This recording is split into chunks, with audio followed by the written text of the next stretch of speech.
Kasi mga kotsero, hindi ko alam kung napanood nyo kanina. Pero may hearing si Amy Toyo. Si Senator Amy Toyo. Oo. Ang pinag-usapan nila, yung tungkol dun sa Ayungin, yung nangyari sa Ayungin. And, it's interesting mga kotsero, kanina, nagbanggaan silang, well, hindi naman away talaga na away. Kasi hindi yung katulad ni Tulfo na mahilig mang-away eh. Si Tulfo kasi, makakulang na lang murahin ka sa loob ng hearing. Diba? Pero si Senator Amy has the same energy. May same energy mga kotsero. Pero hindi lang tawag dito, wala lang yung mura, pero may same energy.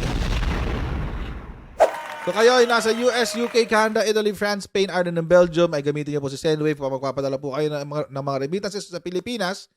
At dahil napakadali po nitong gamitin, gagawin nyo lang, download ng Sendwave app, gumawa kayo ng account, lagay nyo pa ang account details nyo, at pwede kayo magpadala sa GCash, sa mga bangko at iba't ibang mga pawn shop sa bansa. At kapag ginamit nyo pa kayong promo code na Coach Jared sa inyong unang padala, ay makakuha kayo ng karagdagan $20 free credit. Kaya gamitin na ang Sendwave sa inyo pong mga remittance needs. Kasi finally nagsalita na yung ating tawag dito. Navy. Lalo yung naputulan ng kamay, nagtestimonya siya kanina sa kung ano yung nangyari. Panood natin yung balita. Sa unang pagkakataon, nagsalita na ang sundalong naputulan ng daliri sa girian ng Philippine Navy at China Coast Guard sa Ayungin Shoal. Giit niya, hindi aksidente ang mga nangyari. Sinadya raw ng China na butasin at sirain ang mga pump boat ng Pilipinas. Nasa frontline ng balitang yan, si Mean Los Baños. Sa unang pagkakataon, nagsalita si Philippine Navy Seaman First Class Jeffrey Facundo tungkol sa nangyaring pangaharas ng China Coast Guard sa kanila sanang resupply mission sa Ayungin Shoal noong June 17. Kwento ni Facundo sa Senado, alas 6 pa lang ng umaga, nakaabot na sila sa BRP Sierra Madre. Pero ilang minuto lang, agad dumating ang China Coast Guard, sakay ng mga inflatable boat at agad silang binangga. Lumapit at biglang binangga kayo bigla. Po, no? Sa video, di ba, parang binangga kayo, pero hindi na namin nakikita, magulo eh. Tapos, parang may mga hawak sila, di ba? May mga maso, mga piko, hindi ko maintindihan, kutsilyo ba yun? Palakol, ma'am. Palakol. Palakol po, ma'am. May mga palakol Power sila. axe. Lahat sila? Yung nakita ko, isang tao lang yung nakita ko na may parax. Pero halos lahat sa kanila, ma'am, may mga mahabang tubo na may matutulis sa dulo. Sa tansya ni Facundo, nasa 8 ang bangka ng China na may tig sa 10 sundalo. 4 lang ang bangka ng Philippine Navy at 2 ang umabot sa BRP Sierra Madre. Kwento ni Facundo, 2 beses silang binangga ng China. Sa ikalawa, pumaibabaw na ang bangka ng China at tumama sa kanya ang matalim na bahagi nito na ikinaputol ng kanyang daliri. Nung pagbangga po na ako out of balance, Wait. So yung bangka ng China, merong pointed part sa harap? Kasi nga naman pag ganun siya. So yung ilalim. Okay. Sige, gets. Well, if it can cut a finger, then,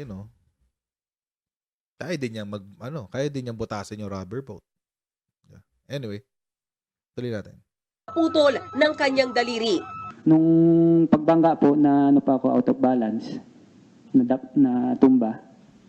Ngayon ma'am, yung rib na to, yung sana ko bumagsak, doon rin siya bumagsak po. Ang masaklap pa, hindi agad nakapagsagawa ng medical evacuation para magamot sana agad si Philippine Navy Seaman First Class Facundo. Ang rubber boat daw kasi nasasakyan dapat nila, binutas din daw ng ilang mga taga-Chinese Coast Guard. Kung tutuusin, umaga pa lang putol na ang daliri ng nasabing sundalo. Pero nagawa ang medical evacuation alas 7 pa ng gabi. Kaya tanong ng mga senador, nasaan ang mga taga-Philippine Coast Guard para sana tumulong sa mga taga-Philippine Navy? Paliwanag ng Philippine Coast Guard, nasa area lamang sila pero natagalan ang kanilang pag-rescue. The whole process took Eh, kung More may than duguan, 12 hours napakatagal because nun. it was a very tense situation. It took a while. But we Alright. did. So we did three things.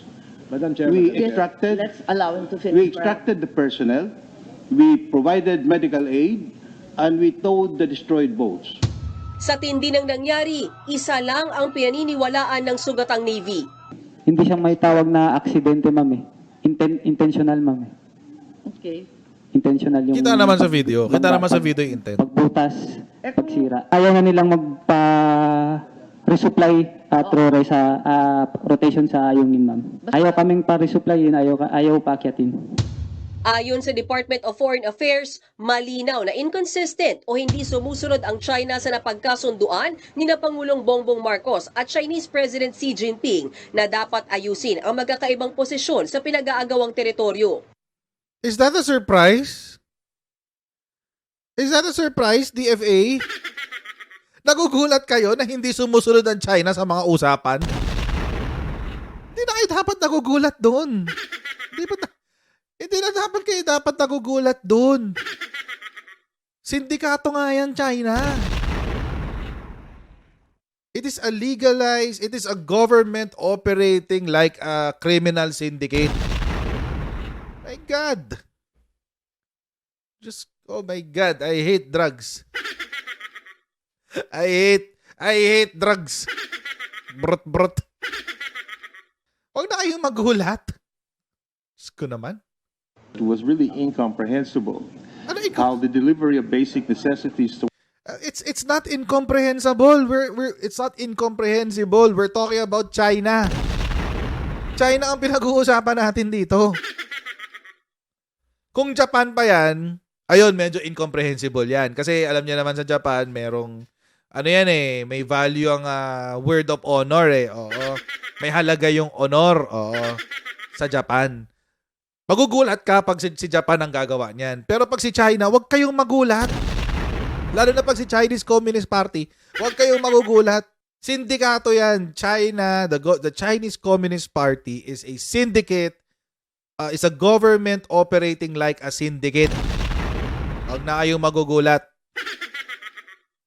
our troops on the BSP Sierra Madre could be considered a provocation that would justify an increased level of Chinese actions. And so, therefore, we believe their actions only intensified and escalated tensions. True. And certainly something we should be concerned about. Sa kabila ng nangyari, giit ng DFA, isusulong pa rin nila ang dialogo. Katunayan, nakatakda silang makipagpulong sa kanilang Chinese counterparts sa susunod na buwan. Tanong naman ng mga senador, baka panahon ng magkaroon ng military-to-military discussion ang China at Pilipinas sa gitna ng tensyon sa West Philippine Sea. None, ma'am, during my time. They have a tendency of using the talks against us. They have not proven Ang weak nung laughter ni Senator Amy doon. of good faith that would warrant our sensitive department to talk to them. Sa huli, nauwi sa executive session ang pagdinig dahil maraming tanong ang hindi pwedeng pag-usapan sa publiko. Nagbabalita mula sa frontline. So, dahil dun sa weak laughter na yon ni Senator Amy, napahanap tuloy ako. Saan naganap yan? Saan naganap? Napahanap ako bigla yung weak laughter na yon mga kotsero, ang pinanggalingan niyan, ang buong topic niyan ay ito. Bakit daw kasi nagbago-bago ang statement ng ating administrasyon tungkol doon sa nangyari sa Ayungin? Nung una daw, misunderstanding, tapos biglang all of a sudden, intentional, etc. etc. Ngayon, medyo mahaba lang tong video. This is around 21 minutes. So, panoorin lang natin. Pero makikita nyo dito kung paano, well, I don't want to call it manhandle, or at least tried to manhandle ni Senator Amy, si Secretary Gibo. Kaso nga lang, wala, matalino si Sec Gibo matalino si Sec Gibo so hindi siya na manhandle.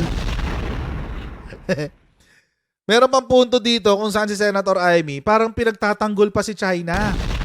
At binibigyan niya ng mali siya yung involvement or yung mga komento ni Raymond Powell. Yan si Raymond Powell, 'di ba? Yung yung may transparency initiative sa sa Twitter. Oh, yun. Siya. Panoorin natin. Medyo mahaba lang, it's around 20 minutes, pero makikita niyo dito kung gaano ka-immature si Senator Amy at kung gaano kahusay sumagot to si Sec Gibo. Panoorin niya. Ganon na pwedeng magtanong dahil nga kinakailangan maliwanagan ng tao, no? Medyo nalilito ang lahat kasi nung una ang sinabi ni Senator binanggit na rin ni Senator Ontiveros, pero ang una sinabi ni Secretary Chodoro na itong Ayungin incident it was a true obstacle to the peace and the stability in the South China Sea. General Browner proceeded to say that this was tantamount to an act of piracy. However, last Friday, Executive Secretary Bersamin labeled the matter as a mere accident or misunderstanding. And then less than 48 hours later, Secretary Chodoro again said this is not an accident. Are we flip-flopping with the characterization of what occurred? It seems fairly clear from what we heard from our Navy and our Coast Guard what occurred, what exactly occurred, and how do we term it? Kasi hindi rin kami nakakaintindi at litong-lito na ang mamayang Pilipino sa naririnig na parang paiba-iba naman ata tayo. Secretary Chodoro. Thank you very much for the opportunity. The Executive Secretary was interviewed on the aftermath of the the second National Maritime. Gibo, that was 5 days after the incident. Yes, ma'am. And it can Hindi pa nagpapaliwanag pa lang, biglang may gano'n na agad si Senator Amy. Grabe, no? Nag-uumpisa pa lang magpaliwanag. Nag-uumpisa pa lang magpaliwanag. May gano'n agad. hardly be a preliminary assessment 5 days after. At that time, ma'am, after the national... Limang araw nakalipas, as of- nasabi na ni General Browner, piracy to. So he was because, ma'am, able to it's conclude that. Why did the ES Bersamin conclude something completely No, he did different? not. Senator Amy, gusto mong sagutin yung tanong mo, di ba? Gusto mo masagot yung tanong mo o gusto mo marinig ang boses mo? Conclude, ma'am. If you notice, being a Chief Justice, he used the terms probably, and he wanted to make sure of his facts. I think there was no probably There about was, ma'am. the mere misunderstanding there was. or accident. No, Meron. ma'am, Probably there was yun. probably, if we review Meron. Meron talaga. Kasi yung inaano nila yung use of words daw ni ES Bersamin. Ayan o, nakita nyo, ayan o, sa ilalim. Diyan o. There was probably a misunderstanding of the accident. Meron talaga. Well, you know, this was probably a misunderstanding or an accident. O, yun ang sinabi niya. Ni ES Bersamin. Pero yun nga, pinipilit ni Senator Amy na hindi daw. O di, ikaw nang magaling, Senator Amy. the transcript, and he was asked about whether or not it was considered an armed attack, and somehow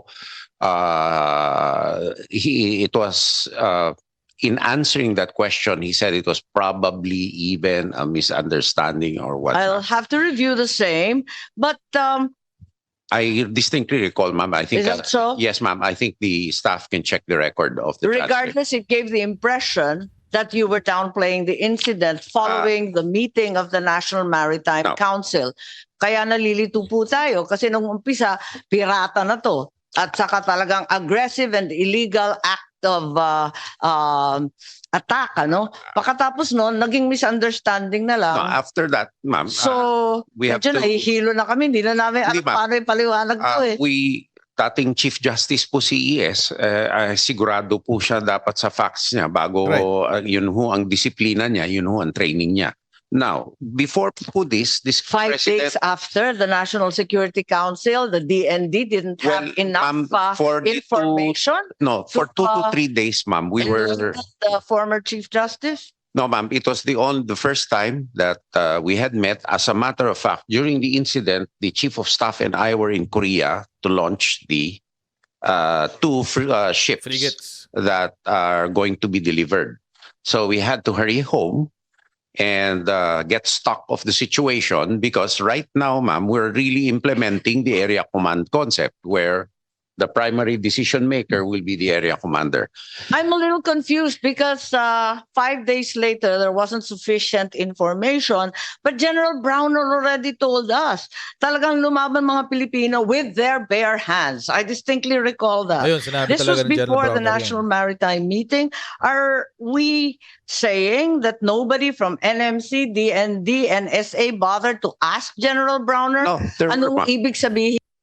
Senator Amy, mahirap ba intindihin yung sinabi ni E.S. Bersamin na probably na opinion niya yon, na yon ay kanyang sariling assessment lamang? Mahirap ba ho bang intindihin yun? Bakit ho natin ipipilit yung sarili mo pong interpretasyon? Yun naman kasi yun talaga eh. It is an answer to a press person at ang kanyang sagot ay base sa kanyang opinion. At ang tanong doon ay, will this be considered an armed attack? Ang sagot ni E.S. Bersamin, yun na nga, yung probably. Kasi nga, we don't know yet if it can be considered an armed attack.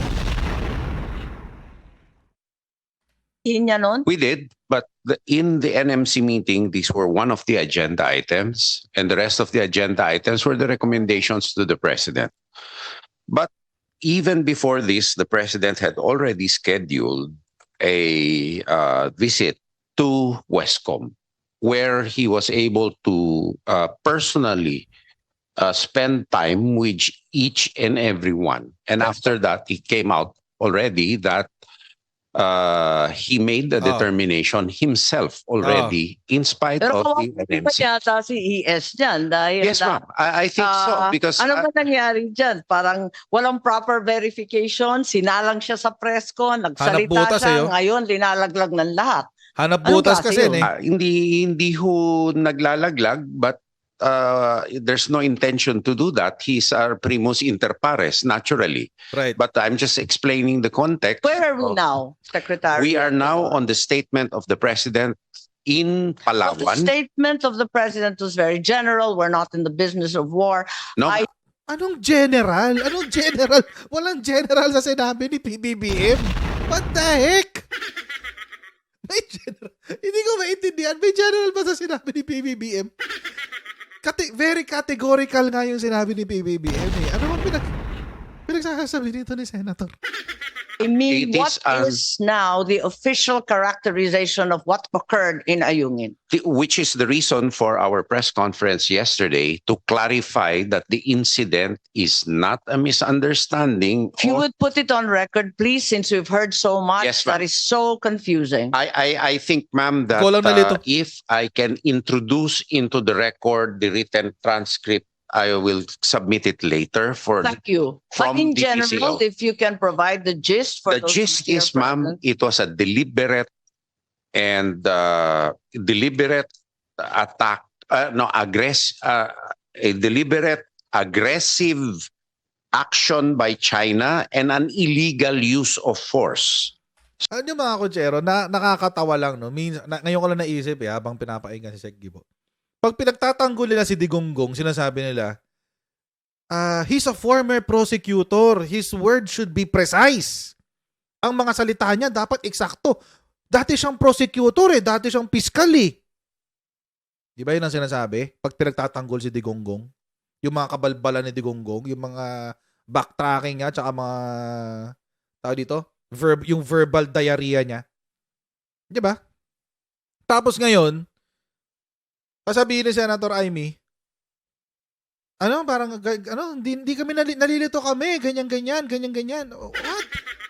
Hindi mo maintindihan na kailangan din maging precise ng language ng dating Chief Justice? Seriously, I mean, Siguro naman, mas mataas ang posisyon ng Chief Justice sa prosecutor. So between the two of them, lalo na pa magsusulat ng desisyon ng ang mga justices ng Supreme Court, dapat saktong-sakto talaga yung mga sinasabi nila. Anong tilpaklong dito kay Senator Amy? So it is not a misunderstanding or an accident. And that is for the record, ma'am. Under And E.S. Bersamin as well as former General Centino are all in agreement with this. Yes, ma'am. This is now the official position. yes, it is Hindi na ito magbabago. no, ma'am. It is the position of the whole government, the executive Tanim-intriga branch to of the Senator government. Amy. Some people have made the connection that the defense establishment in the Philippines suddenly flip-flopped on what they had previously said upon the remarks of a certain Colonel Ray Powell. Who is he? In the website called Sea Light, he said, Ayan sample ng tanim-intriga ni Senator Amy. Nananahimik yung mama. Binanggit sa Senate hearing. Nananahimik eh. Bakit minention? Kasi kano. Alam niyo naman, etong hearing na to mga kotsero, part 2 to eh. Isang tuloy-tuloy na hearing yan.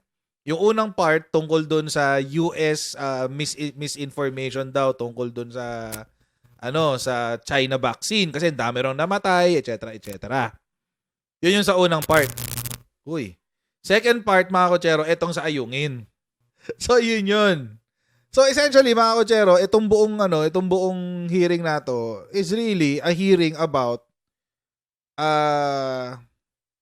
it's a witch hunt on the activities and the partnership between the Philippines and the US. Basically. that it was a deliberate attack and that he's the author of aggressive transparency. Who is he and why are his words perceived to be so influential in the course of action of the DND such that within 24 hours, we suddenly have a vault-fast? There is no connection between Ray Powell and our establishment, ma'am. Let me be Tanim-intriga clear eh. about it. We have our own processes. I'm assiduous in guarding the independence of our agency. We receive inputs from a lot of sources. However, as our officers can attest, I've been very, and the Chief of Staff and the President, the Commander-in-Chief himself, as part of our upgrade measures, are very assiduous in building up our capability to assess, process, and gather intelligence on our own, and to make ourselves more resilient in line with our... You know him, I know him Colonel Ray personally. Powell. I know him that he's in and personally. out of the Philippines. And is it true that assertive transparency, which apparently is the policy today, given that we have the media cover these events as well as invite even media personnel, is it true that he authored this policy and I that would we not are abiding know, by ma'am. it on his suggestion? I would not know because the policy of the DND is military operations coupled with operational security and We- information operations. Military spokesmen speak of the transparency strategy. Exactly the words this American consultant uses. See? Is that an accident?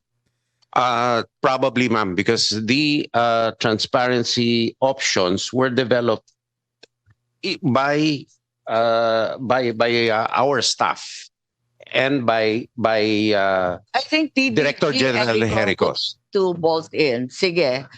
Kasi Yes. naangkin niya na siya daw ang nag-imbento ng assertive transparency and Sinagot kaya ni Ray he Powell would to. like to step up the promotion of his transparency strategy again to discourage or prevent the holding of dialogues between the Philippines and China. Can you just comment?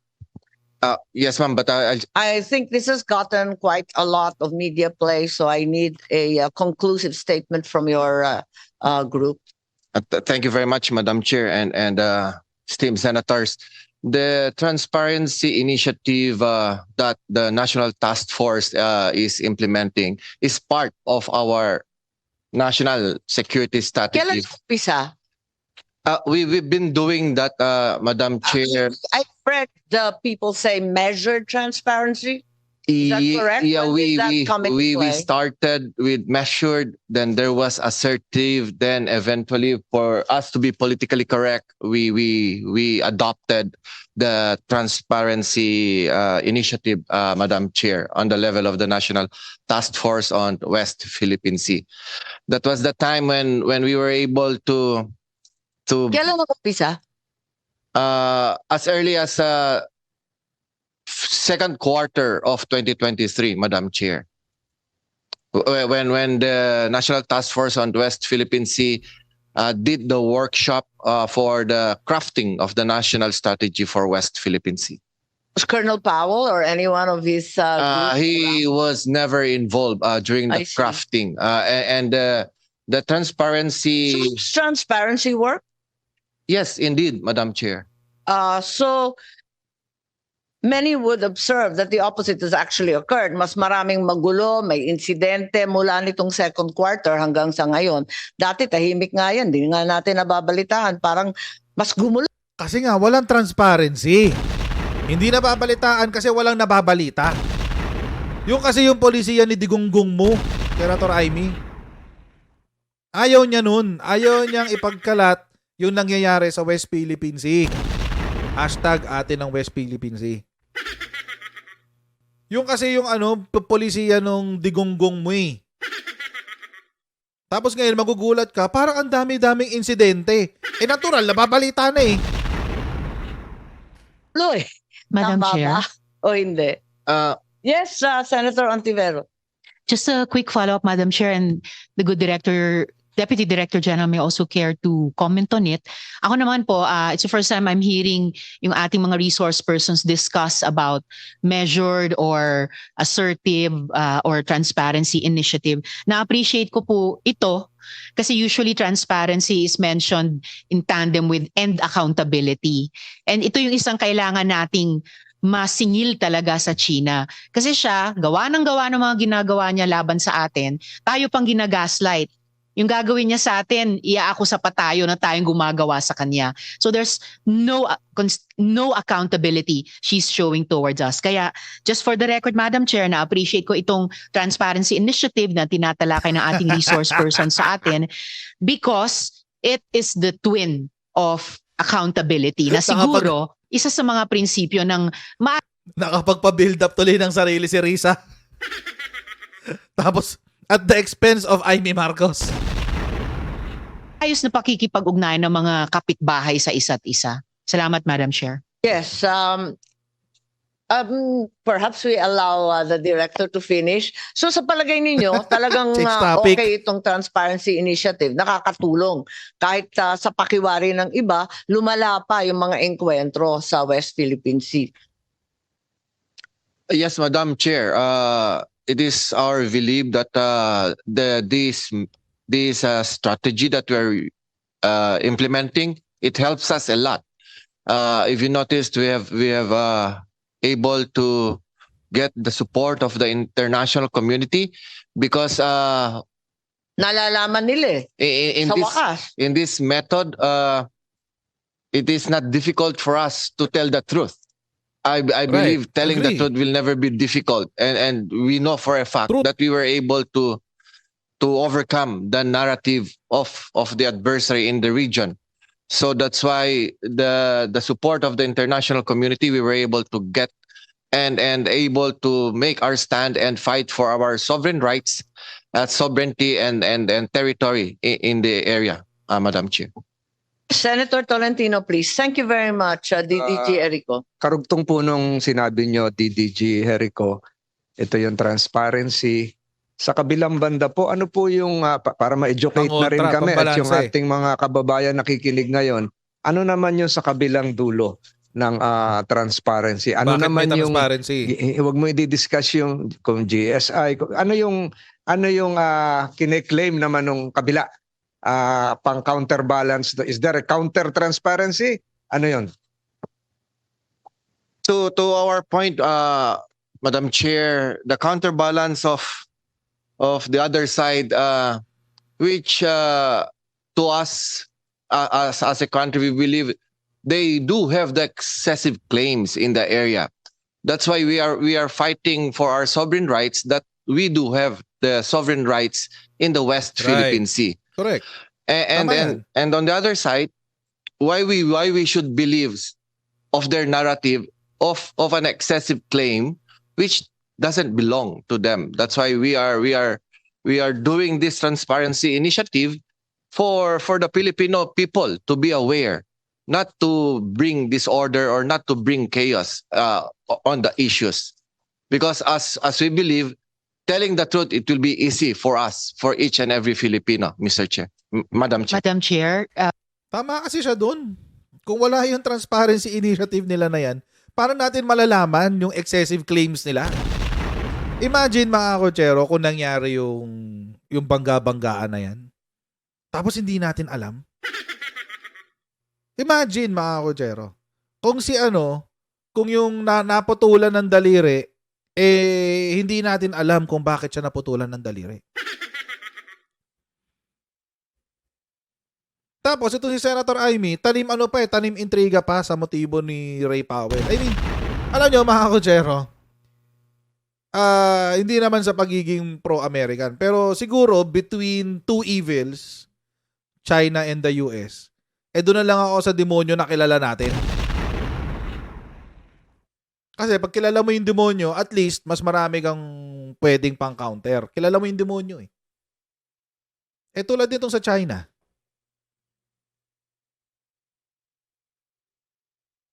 Ang claim nila, territorial waters nila ang buong South China Sea. Yun ang claim nila. Territorial water. Teritoryo nila yan. Yun ang kine-claim nila. Paano mo hindi sabihin excessive yun? Napakalayo ng mainland China sa South China Sea. Tapos ang basis nila, nangingisda kami dyan noon eh.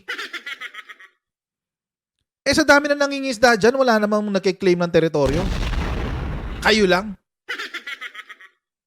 Tapos hindi nyo irerespeto yung yung pinirmahan nyo, yung mga pinirmahan yung treaty, mga pinirmahan yung declaration, etc., etc. Ang nakakabwisit pa mga kotsero, meron tayong mga politiko katulad ni Amy Marcos. Hindi mo alam kung nakakausap na ba siya ng United Front Work. Hindi natin alam. Hindi ko alam. I mean, pero alam natin yung trabaho ni United Front Work. Nakakatawa lang talaga yung sobrang pagtatanggol ng mga DDS politicos. DDS politicos. Diyan, sa excessive claims ng China. Na parang hindi na nga nila iniisip kung ano ba, interest pa ba ng Pilipino iniisip. No, kasi parang hindi na namin nakikita eh. Parang example ko nga kahapon, mga kotsero. Example ko kahapon. Pinasok yung bahay mo ng intruder. Tapos, ang sasabihin mo sa pamilya mo, wag natin pakialaman yung intruder para hindi tayo saktan. How can you be sure na hindi ka sasaktan? And why the hell will you not defend your property? with the indulgence of the Majority Leader. Yes. Salamat, Madam Chair at Majority Leader. Salamat dun sa tanong ni Majority Leader. Actually, nababalik din tayo dun sa unang agenda nitong hearing kasi tingin ko bahagi nung counterpoint nung transparency initiative ng gobyerno natin ay yung influence operations ng China. Right. Na tuwing may ganito mga insidente at napansin po ng mga researchers ko, pagkatapos nung ginawa nila sa Ayungin Show laban sa mga Navy personnel natin, bumuhos yung mga social media operations nila na talagang gusto nilang baliin yung narrative, impluwensyahan yung opinion environment at itampok yung kanilang gaslighting na naman at yung kanilang imaginary version na naman sa mga pangyayari. So I just want to thank the good Majority Leader, Madam Chair, dun sa kanyang tanong. At salamat kay DDG Erico. Yes, maraming salamat. Balikan ko na lang yung kwento dahil maraming nagte-text, maraming nagtatanong. Ano ka, talk show? Merong phone-in questions? What the hell? Kasi nga maraming balita. Last Friday, 21 June, E.S. Bersamin said that the NMC would recommend the publication of the RORE schedule, having first said that this would be subject to the approval of the president. Spokesperson of PCG, Tariela, defended the proposal, saying it was not a way of asking permission from China, but merely an announcement to the whole world. Less than 48 hours later, it was reported RORE schedule will not be published. So what is the purpose of publishing the RORE schedule in the first place? Ma'am, it's merely a recommendation to the president because I think the Recommended by ES. NMC. NMC. Because we will treat the RORE as a routine and regular activity. It is a Philippine Navy vessel. We need to rotate and resupply. Those were one of the options that came out, but now that Member of the NMC? there are principal members, ma'am. Yes, So- I believe it's executive secretary on board and Yes, it's a collective then body. Secretary Anyo Yeah, and yourself as well. yes, ma'am. That being the case, it appears that at first you all agreed. Otherwise, Ma'am, no statement would have been I think issued. you'd appreciate, just like committee hearings, committee discussions, the discussions will be privileged. No, in any Executive case, na yan. In any Executive case, session. you said In any it was case, a the- recommendation of the group at that point in at time. that was a collective decision made. Now, that question now is moot because the president has said that there will be no publication or announcement of any So RORE that's schedule. settled. Yes, ma'am. It was then reported that the schedule will no longer be published. So has that proposal been rejected outright? Yes, ma'am. Even if it's not meant to be interpreted as asking permission from China? Yes, ma'am. The president has not accepted the recommendation. Previously, there Outright. were statements that 2 days before China would be apprised and so on, even privately or less publicly. Wala nang ganun din No, ma'am. And insofar as I'm concerned, we never followed that in the first place.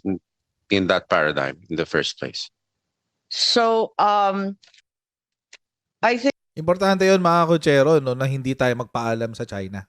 Kasi kapag nagpaalam tayo kay China, it's a subtle admission that it is their territory. And we need their permission to enter their territory. So tama yung sinabi ni PBBM na wag na i-publish. Kasi magmumukha na nagpapaalam ka.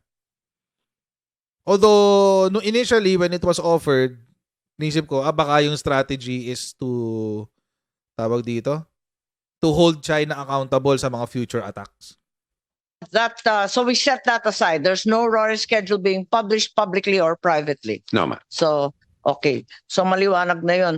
Ngayon, yung isa pang tinatanong, because there have been questions. In fact, many were urging the postponement of this meeting because bilateral talks were being undertaken, country to country, DFA to DFA. Are there military to military talks, PCG to CCG, DFA to China Foreign Ministry? Just yes or no. You don't need to go into the gory detail. Yes, Chinese foreign ministry, ma'am, but not regular, case by case. But the BCM Is has. this considered a case that deserves such a meeting? Well, we'll first see yung results of the BCM. If those go well, then we might be in a good position to have a higher level. Meeting. Sorry? If the BCM discussions go well, halimbawa, there's a DCM, sorry. the bilateral consultation mechanism Okay, for the BCM. South China Sea. Kung if the results meeting goes well, we What might. would you consider goes well? Well, if there's some agreements reached on certain Okay. issues, there are many issues being considered, not But just. until then, We'll like to wait and see, and then if the conditions are and then right, we go up to then the we can go DFA. up to a higher No, level. It's just a matter of great Oh. reassurance to all of us that you're talking. Oh yes, we have That's all. regular lines of communication. In fact, I have. So you're Oh. you're actually awaiting. Parang nag-i-interview si Senator Amy ng aplikante sa kumpanya. Sunod-sunod. Walang hingahan ka dyan, te. Mamadali ka. This bilateral I would consultative like meeting. to. I would like to wait first to see what happens before we do anything. So you're waiting. Uh-huh. Okay, but there's no high level ministry to ministry discussion. Not planned yet this year. Is there any DND or No, ma'am. AFP? No, we defer to the DFA. So there's no military to military No, ma'am. discussion at all? I have not When's the seen last time you conducted such? none, ma'am, during my time. Never. Never, ma'am. Okay. Only Is there a an visit. instruction to do so at any point in time? No, ma'am, until some fundamental fundamental processes have been settled where no recriminations. What's prudent to simply talk to them, even on an informal basis? No, ma'am, because they have a tendency of using the talks against us. Boom!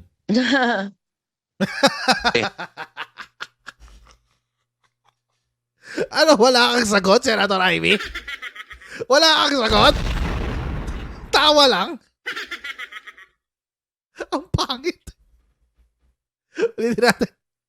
Ulitin natin, walang nasagot eh. Kanina, sunod-sunod eh. Sunod-sunod yung bato ng tanong eh. Tapos, yung sumagot itong si Sec Gibo na they will use our words against us.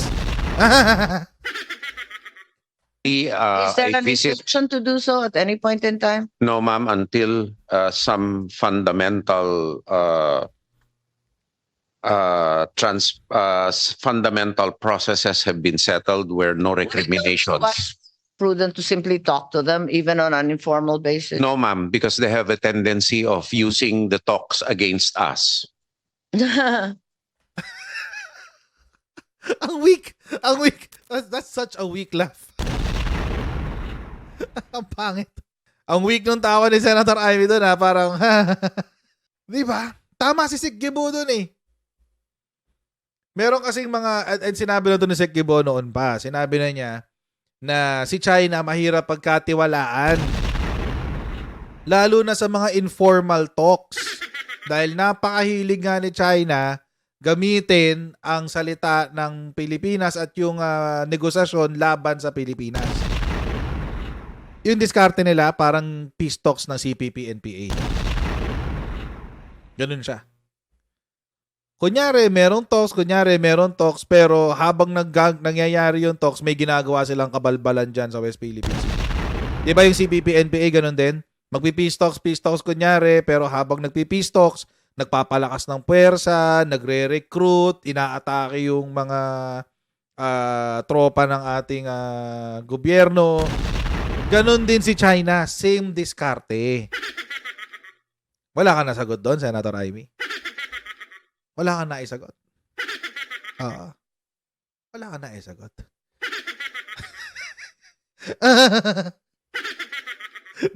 Naging kambing si Senator Ivy. Ma! Okay. Only Is there a an visit. instruction to do so at any point in time? No, ma'am, until some fundamental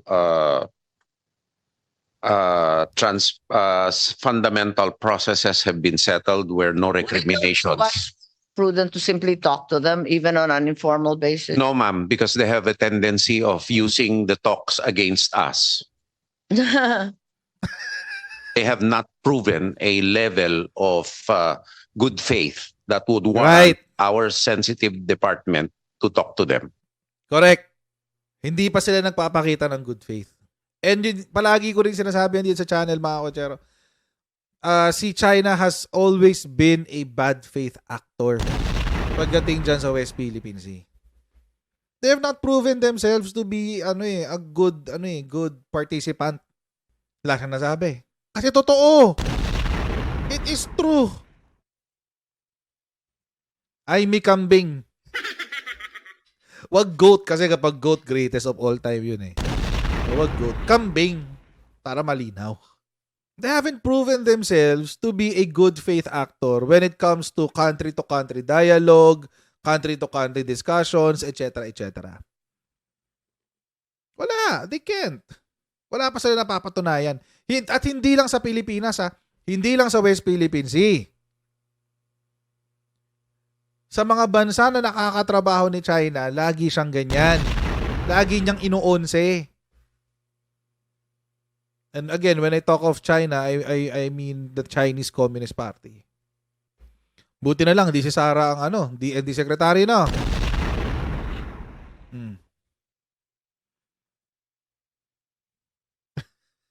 Gaga of all time.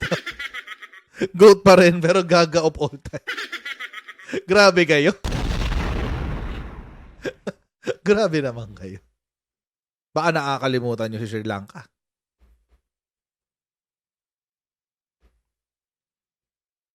Baka nakakalimutan nyo si Cambodia.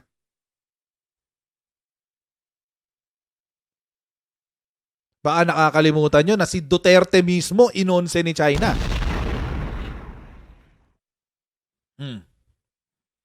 We have a very recent experience sa pang-uonse ni China. Ulitin ko lang mga Kojero, kasi ang parang akala ng mga Duterte balahura supporter na kapag pag nagsabi sila na pag nagkagera lumaban ka. Yeah. Akala niyo ba maiipit niyo ako pag sinabi niyo sa akin yun? Nasabihin niyo sa akin na pag may gera lalaban ka. Oo. Because that is what the Constitution requires. Yun ang sinabi ng Constitution. We will serve. If the country calls, you have to serve. Lahat naman tayo lalaban eh. Wala kang choice. Akala mo may choice ka? Akala mo ba may listahan ng China na, ito mga DDS to hindi natin to sasaktan. Come on. If you believe that, then you're that stupid. Pag nagkagera, kailangan lumabang ka. Yeah. Hintayin natin. Ang tanong, kailan? You don't have to ask me if I will go. Babalik ko sa inyo yung tanong, kailan ako magsisilbi? Wala. Ano nangyari? Nagpa-hearing siya sa sarili niyang hearing. Ano magiging committee report niya dito? Ano ang kanyang bagong batas na maisusulat dito? Alam niyo mga Kojero, aabangan ko talaga yan. Senator Amy, iintayin ko yan na lumabas ang balita na meron kang bill. Magkakaroon ka ng Senate bill regarding this. Kasi pang ilang beses na to mga Kojero, pang ilang beses na naghi-hearing si Senator Amy, pero wala tayong nababalitaan na report. Wala tayong nababalitaan na report. Nagpa-hearing siya, Senate hearing doon sa mga, nandun ako eh. In-invite ako doon eh. Doon sa, tawag dito, yung mga Afghan refugees. Andun ako eh. Anyway, so ayan mga Kojero, maraming po salamat sa inyo patuloy na pagsuporta sa ating channel.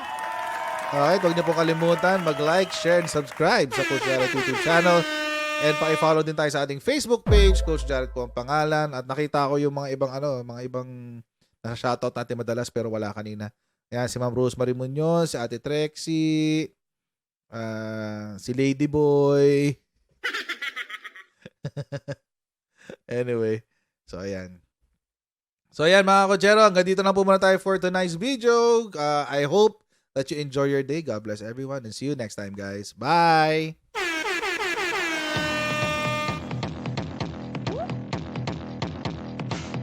Pag ganun, huwag natin gawing tanga mga Pilipino. Mas maganda kasi nasa lugar ka ng tama kaysa yung pinipilit mo yung pagkakamali.